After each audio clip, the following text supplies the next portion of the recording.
everybody, and welcome to Gen Friends. I am your very froggy host, Sherry Hudson Passy from Carolina Girl Genealogy. And with me tonight is archive lady, Melissa Barker. Hi, Melissa.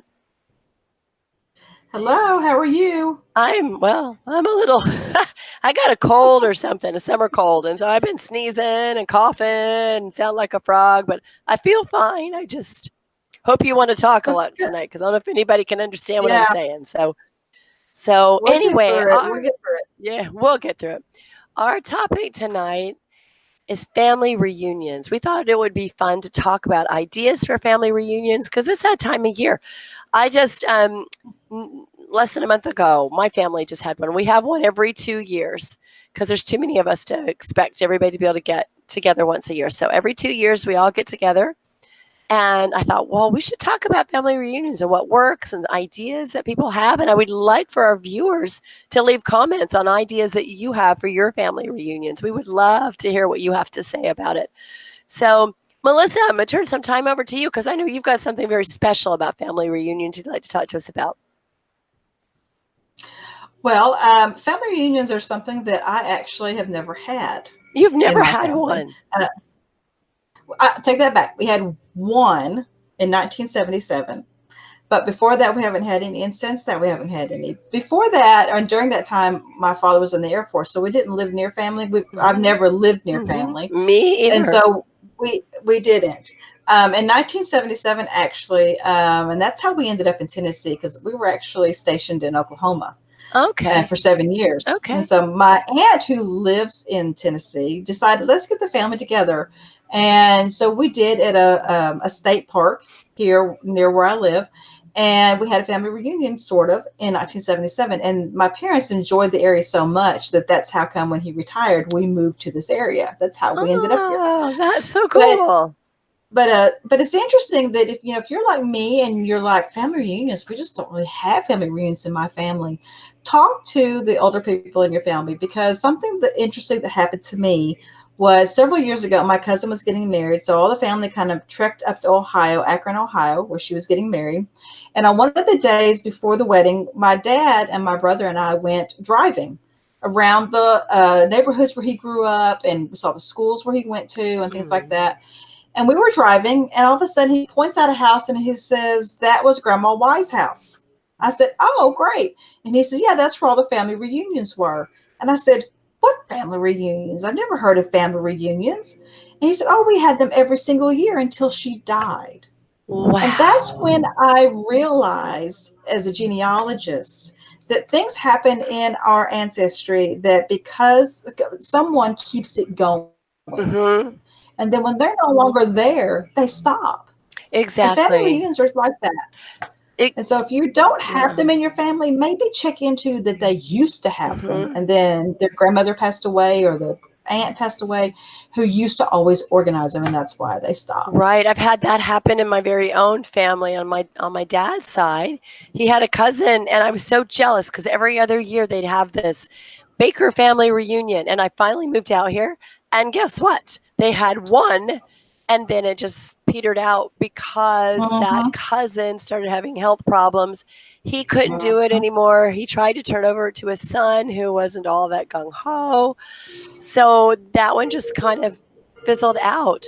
So what we tried to do with my kids was we just said, let's do this every 2 years, whoever can come, because I've got a very large family. And we learned from my husband's family that if you don't just set a date and have it, regardless of whoever can be there, you never have it. My mother-in-law always said we can't have the reunion unless all 5 of her sons were there. So guess what? We had one reunion. Wow. One reunion. And now they've both passed away. Both my husband's parents have passed away. And it's been years and years since his brothers got together, unless it was for a funeral. And so this past spring, they all got together and had their just little, brothers' little reunion that they just haven't had. So I think that's one of my major tips is set a date, invite the people you want to have come. And if nobody comes, that's okay. Have your own reunion and then do it again the next year. one or two people will start coming and, post about how much fun you've had, and people will start coming. So yeah, and so that's what we decided to do, is every 2 years, and just because I had one son that couldn't come because his wife had just had a baby. He had a good excuse. But then he Yeah. showed up, on one day just for a few hours with his kids, because he's only 3 hours from us. So we looked up one morning and there was this car, and we screamed and woke the whole campground up, and it was really funny. And then I had two sons that didn't get to come because they had just moved and they just didn't have the money to fly out. Oh yeah. Yeah, I know some people. My oldest son knows a family that all went together and they bought a beach house in North Carolina on the Outer Banks. They rent it all year round, but they save 1 month out of the year for their family reunion. They take all the proceeds from the year's worth of rent and they pay for the whole reunion. So, like in my case, where my That's sons great. couldn't afford the tickets, we would have been able to pay for them to come out. Mhm. So I've always loved that idea. And I'm like, come on. My kids are all, there's not enough of them old enough to have enough money to be able to buy a beach house. You know what I mean? But as they all Right. get Yeah. older, it's like, I always wanted a beach house, so let's get one. And then, we can have our reunions. But I think that's a really cool idea, is figure out a way to fund them if you can. And yeah. And one thing that I teach genealogists is maybe not to get one going, maybe not make it such a quite a production. I think sometimes people get overwhelmed and make it so big Right. that, maybe start out small. Mm-hmm. One of the things that I did was on Legacy Family Tree webinars. I did a webinar, and I also did a Legacy QuickGuide, which is a 4-sheet downloadable document. And it's called Family Gatherings, Dragging Genealogy Information Out of Your Family Members. And so what I did was I got to thinking about reunions and when we get together with our family and how we try to talk to our family members about genealogy, and their eyes glaze over. And I thought, what can we use to get them to talk? And they don't really know that they're telling us things. And so if you want to go, and we're going to put the links down in the chat, Right. but if you want to go and get that, I just gave some really down to earth things that you can use to talk to your family members.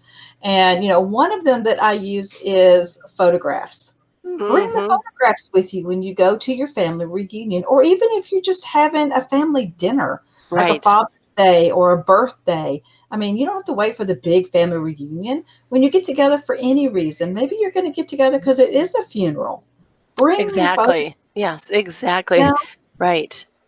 And you sit down with them. And what I tell people to do is don't immediately ask who are the people. Ask about things in the backgrounds, like the Mm-hmm. house or the car or whatever. If you can get them talking about things like that, believe it or not, they'll come back around and they'll start talking about the people. That's a fabulous suggestion. Fabulous suggestion. I really, really love that. And I think it's so true, because if you start doing a slideshow or something and then you start saying, tell me who this person is, it's going to be like, oh, especially with kids. But if you've got like a funny picture, you can say, oh my goodness, I don't know what they were doing, but look what's in the background and look what that guy's doing. Is, what are they wearing? What is that hair? All that kind of stuff. I think that will get them talking. I did that with my uncle, who was a car buff, and I knew this. You have to kind of plan. So I knew he was a car buff, and so I looked through all the family pictures, and I found pictures that had cars in them. And a lot of them I kind of knew what they were, but I kind of pretended not to know. You wanted him to talk, yeah. Right. And so I brought those, and I just said, I asked my uncle, I said, I'm having trouble. Can you please tell me what cars these are? I'm trying to date them. And so he was all into that. But then while he's doing that, and he goes, and oh, by the way, that so-and-so and so-and-so, and that picture was taken at so-and-so. Exactly. So see, it works good that way. And sure. Another tip that I'd like to tell genealogists to use, and there's something that this is always at every family gathering and every family reunion, and that's food. Yes. Food. Use food. Maybe talk about grandma's famous whatever it is, and make it and bring it to the event. Yes, and it never tastes as good as what grandma did, but then it's fine because you've got it there and everybody can talk about when grandma made it and how nobody else can make it. So, and then that spurs memories. Yeah, and Yeah. I have my grandmother's recipes, and sometimes I'll bring those out. But if you'll make it, Mhm. tasting the food brings Yes, back memories, and it doesn't matter absolutely. what they talk about. They're talking about family. Exactly. Absolutely. I wanted to tell you about somebody I know. She is a genealogist. She's in my local genealogy club, and I saw her this weekend. And I said, "I'm doing this thing, GenFriends, and our topic is family reunions. I'm going to talk about how you do your family reunions." She was all excited. Anyway, she wanted to have some way to get her grandkids and her nieces and nephews and everybody together. But instead of doing the typical family reunion, they had a family reunion tour. And what she would do is she would pick a part of the country where the ancestors were from. And once she booked hotels, she booked the tour, she booked transportation to and from, and everybody helped. So, I mean, this is expensive, but this is just the way they wanted to do it. Her son makes T-shirts, so he would actually put the year and the family tour, and then on the back all the places where they were going. So it looked just like a road, a band's That's road cool. trip. Yeah, So yeah. fun. They went to Gettysburg, and then as they were in Gettysburg, they could walk around, and she would tell them about the ancestor who had fought in Gettysburg. And they listened because they were there. She did this for years and years, and that's how they did their reunions. Her family's not as big as mine. There was just a few children and, people that came, and everybody paid their own. They split up everything and everybody paid their own way. Mhm. But how memorable. I mean, those kids are going to remember who their ancestors were. They may not remember a name, but they're going to remember, oh, I had an ancestor. Remind me who that was. They're going to remember this kind of stuff. So I just thought that was You most have to use fabulous. things in your toolbox that you can't just sit down with your family genealogy and go, okay, here is our family. Start, Yeah. And so one of the other things and I did this for my parents' 50th wedding anniversary, is playing a game. Mm-hmm. And Mm-hmm. what I did, and I did this, it's kind of sneaky, but it was kind of fun. And what I did was we played the Newlywed Game. You remember the Newlywed Game? Yes. And so Yes. I came up with 10 questions. Now, I sat down and I thought about what questions could I use with the Newlywed Game that would get me information from my family members I that love I could it. have. Things like, where did they go on their honeymoon, I and love things that, it. that they would know, but you don't just like sit down and dryly ask them. So we played Exactly. this Newlywed Game. I gave them all these questions. They answered the questions. Then I picked up all the papers and stuff afterwards with all the answers on them. And they Sneaky, had no idea what sneaky. I was doing. They had no idea Yeah. what I was doing with There's that. so many things, and I've wanted to incorporate some of these things in our family reunion. I haven't yet because I haven't figured out what. And they know me too well. They'd be going, "All right, mom, this is just the genealogy stuff, right?" So I I've know been it's trying. a game. Yeah, so I'm trying to figure out a way, and so that's my mission in 2 years when we have our next one. How can I? But I'm telling you though, this one we did talk a lot because my father had just passed away, and so we had a night where we just told stories about him, and I recorded it. And my mom came up for one day when we were camping. We spent some days down in Myrtle Beach where I live doing the different touristy things that we don't do because we live here. Yeah. But did the touristy things, and then we went camping for a few days. So we spent one night at my daughter's house when my mom and my brother came, and we did the whole memories of my dad, which was so sweet. And then she came up to camp one day and just stayed for the day because she can't camp, but she stayed for the Mhm. day, and we you know remember different things, and so that was nice. So we thinking about it, we kind of did have because most of the stories I knew, but my kids didn't know. And Mm. another sweet thing that my daughter did, speaking of sharing family stories when you get together, is at my dad's funeral. I asked her to speak. We just had a memorial service at the cemetery, and it was like 103 degrees outside, and it was Mm. it was really hot. Um, but she said, "Mom, she had recorded several years ago um, my dad talking about their honeymoon and what things that they did and stuff Mhm. like that." And so she said, "Can I play this?" at the funeral. And I said, of course you can play it at the funeral. Of course you can. And Yeah. so here we are sitting there, and he clicks it on, and here's my dad's voice. Mm. They were just sitting outside, and he says, and talks about how they got married and came down to Myrtle Beach on 4th of July weekend. And of course, there was no rooms because it's 4th of July weekend in Myrtle Beach. Even in the Yeah. 50s, it was still 4th of July weekend in Myrtle Beach, and he couldn't get a hotel. So some guy felt sorry for him and told him about this very expensive golf place that may have a room or two open. And they went and they did. It was this room way up at the top. It had two twin beds in it, two twin beds. And he's saying this, and all my grandkids are hearing this. And he says, and your grandmother, every morning she got up and messed up the other side, the other bed. So it looked like we both slept in different beds. And that's a memory, It is. recording when you're together, recording things, record that when they're talking to you, because you think you're going to remember and you're just not going to. So if you're doing those things like playing that game or showing a slideshow or whatever it is, just memories of, record it, because you're never going to remember everything that was said, because you become emotional too, and you become so interested in the stories that I think, Oh unless yeah. you're sitting there taking notes, and if you're sitting there taking notes, people are not going to listen to you. So you No. got to be self about it and pull up your cell phone, hit the Mm-hmm. record button, and just put That's it right. down.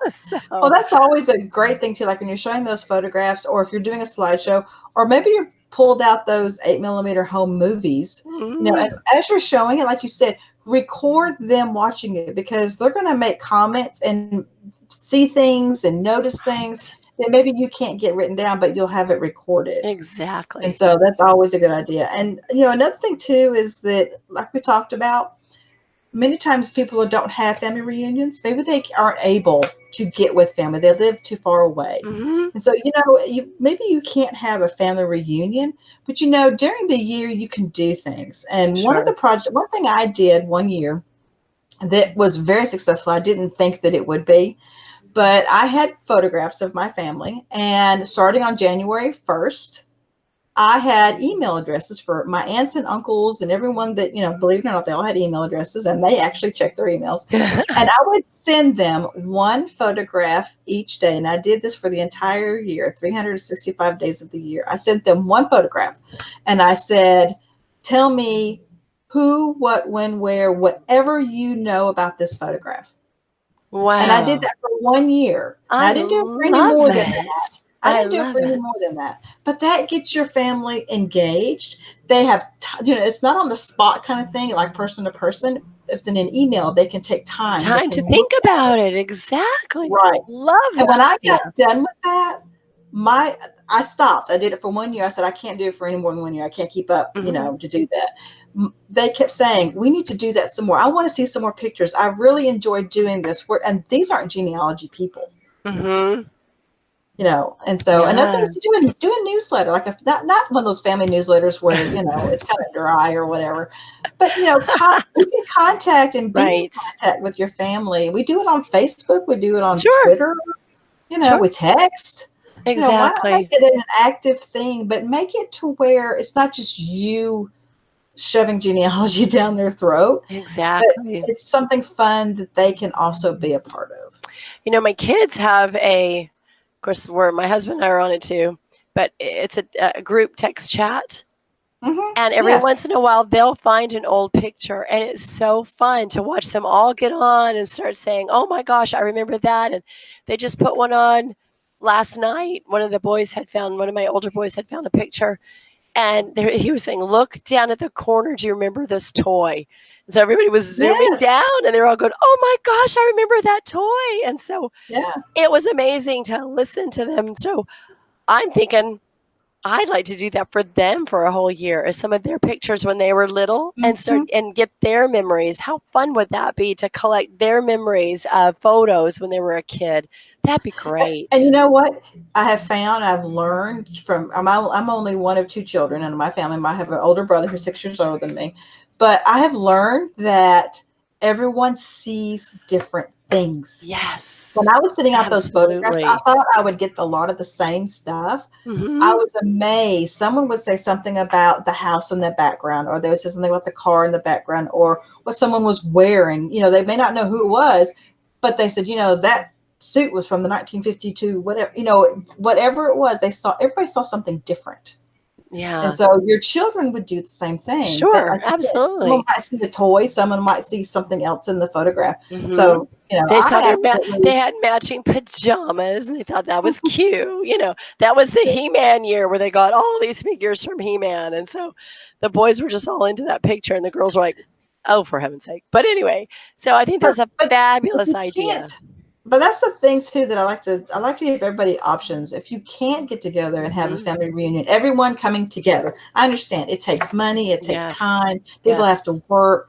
Yep. Try to do something virtually. Well, We you have could so do many something l ways yeah. now. Yeah, you could do something like this. Now, Google Hangouts is going away at the end of the year, and we're gonna have to move Hmm. GenFriends to a different platform, but Zoom is free. You Yes. can get Zoom. You can get a bunch of people, and you've got 40 minutes to talk. If you want to Hmm. talk more, you end it and you come back again because it's just you and your family, right? Right. So, Exactly. you can You get can Skype. options You can to. still You Skype. could Skype and you can put a bunch of people on that. Hmm. I mean, there's so many things that you can do, and I know that there are families that will have the big reunion like every other year, like we do, and then a Skype reunion, some kind of virtual reunion. Yeah. We will do that and Skype with our grandkids and see if anybody else wants to join in so that we can just talk to them and they'll get on and play the piano or just mess around or tell us a joke or Uh-huh. sit there and read a book and they don't care what they want. But you know what I'm saying? We at least we see them and they know we care enough to get on and talk to them. So there's so many ways that you can do a reunion virtually if you can't, because you're right.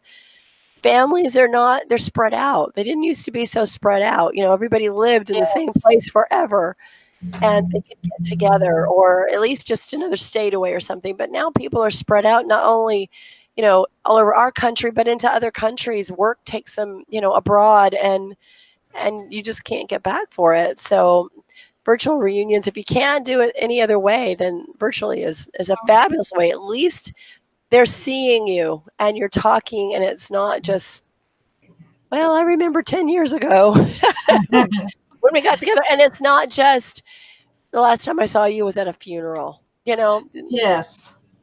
Right. I mean, although that's great to see our family members I know, anytime. but you know what I'm saying is But to do yes. something other Yes. than those types of things, to make a concerted effort if you can to get together. So, um, yeah, I think I started getting a lot of good ideas for like in between and what I want to Yeah. do next time.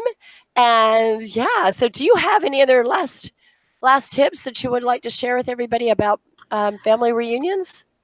I would say that, however you do your family reunion or however you connect and communicate with your family. I know we're talking about family reunions, but I don't want people to get stuck on it's got to be a certain way to be a reunion. Oh yeah, yeah, Just exactly. connect and talk to your family members in any way you can. And what's important is to, yes, talk about the old ancestors, the old stuff, but talk about, like you were just talking about your children, talk to your children, your cousins, talk to them about their lives, talk to them about their experiences. Like with me, I talk to my cousins about their experiences with our collective grandparents. Right, right.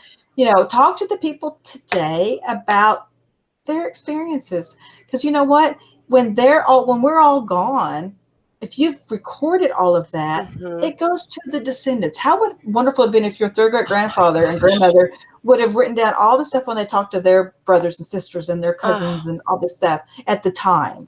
So not exactly. only Oh, talk about the old stuff, but talk hmm, about the today stuff yeah. and record it. I And mean, are you a type of person that picks up the phone and talks to your sister every day or once a week? Not record it necessarily. I don't want to record everybody's conversations, but record what you talk about. If there's pieces, exactly. parts in there you've talked about family, Yeah, put write it it down, down. Yeah, write it because down. in 100 years, your descendant, there's going to be hopefully a descendant that's a genealogy and your genealogist in your family, because there's always one Seems like that there will always one, at love least to have one. that. Yeah, I Yeah, agree with they you. would I love to agree have with that. you. Yeah, I agree. There's so many things that we can do to stay in touch and Mhm. I worry about my little grandkids. I want them to be close as cousins. They've started the ones that are old enough have started their own text chat, and it is hysterical because That's I'm hilarious. fortunate enough that they put me on it, and sometimes they had a whole text thingy going on with what was the best boy band. It was just funny to listen to them Yeah. talk to each other, and of course the boys were just like, ugh, but the girls were just on it about. Yeah. And so for the reunion, two of the girls who sing really well, and then my oldest son who plays the guitar, they did a mashup of their boy band songs that they like because they'd had that discussion. They wanted to do that funny thing for the family, for their other cousins. So Mhm. these things they bring family closer together. There is an Well, app too called Marco Polo, and I don't know if you've heard of that, but there's an app called Marco no. Polo, and it's a kind of a walkie-talkie app. And so Mhm. it's kind of like Skyping or FaceTiming somebody, but they don't have to be available to answer you. So they can just Yeah. get a notification that you sent them something. They can watch it and then answer you back. And so the kids like to Very do that cool. too. They just and they can Yeah. you can change your voice around. And I've got a couple that always want the high chipmunk, but I'm like, I don't know what you're saying. Slow down, So but things like that, kids love too, because we've got this generation now, kids that are so used to technology that if we can find Oh them yeah. techie ways to keep in touch with ourselves, as Mhm. I'm a grandparent, you're a grandparent. I am. Yeah, so we want to keep in touch with these kids, and But the my main children thing too. is, you know what? We're always talking about, I wish I could talk to my family about genealogy. Well, there's Hmm. ways to do it, but we just need to figure out the neat ways to do it, what gets them not Yes, necessarily interested in genealogy, but gets them interested in talking about not only right, themselves, but their memories, what they remember, what they experienced with other family exactly. members who aren't here with us anymore, because we can't talk to them, but we can talk to others that had other experiences than what we've had. And so it's just like I said, if you can't get together for that great big huge reunion, Hmm. don't think, well, I can't do anything. No, you can still Facebook and talk to them by Messenger. You can Right. Twitter. There's And you all can even kinds of start ways. speaking of Facebook, you can start a Facebook group for your Yeah. family. My husband's family has a Facebook group, and You put it's a pictures on private there. it's a Yeah. private, Facebook group. And so they can put, here's a picture of their father passed away several years ago, and their mother, and they'll find a photo and throw it up there. And everybody's just, all the cousins are on there, and they'll just come on and talk about their memories, like you were saying, of that photo. So, yeah, there's so many things that we can do, so many ways to keep in contact and touch with our family, and help them to bond with each other, bond with the generations, like you said, that are here, and learn Yes. the stories of their ancestors. I think you're right. If That's we can right. figure out what will work for our family, but it's Mhm. wonderful to get all these ideas from people, because what may work for me may not work for you, and vice versa. Or, you may see an idea you hadn't thought of before. We're all full of ideas. And so that's why I would love for those of you watching to leave in the comments what has worked for you for a family reunion. What are you doing? What do you hope to do? Share your ideas and thoughts. We would love to read them. And as Melissa said, we will have the link to her quick sheet and and then her webinar is on Legacy Family Tree Webinars. You can go to that and you can look it up under her name or the topic and be able to find it and watch it if you've got a subscription. If not, get a subscription. It's well worth it. it Yes, is it is. it is one of the best for your money genealogy educations you would ever get. And here I am plugging Legacy, but Hey, but it's been one of the it's greatest educational things out fabulous. It is really fabulous. So anyway, thank you so much, Melissa, for being here and sharing your ideas. Thank you for everybody watching putting up with my scratchy throat. Hopefully next time it'll be healed. Now I'm telling my friends are telling me this has happened to me because I spent 3 days in the archives with boxes upon boxes of dusty old records, to the point where if they don't use gloves there, my hands were completely black when I got done with these there. boxes. So everybody's saying, no, this isn't a cold. You've got all this dirt stuff in your throat, and you've just got to get rid of it. So who knows? Who knows? Anyway, so grateful for you, Melissa. Thank you so much. And we are so happy to have you as viewers. We're grateful for when you watch and when you leave your comments. And with that, we will see you next time on Gen Friends. Bye, everybody. Bye.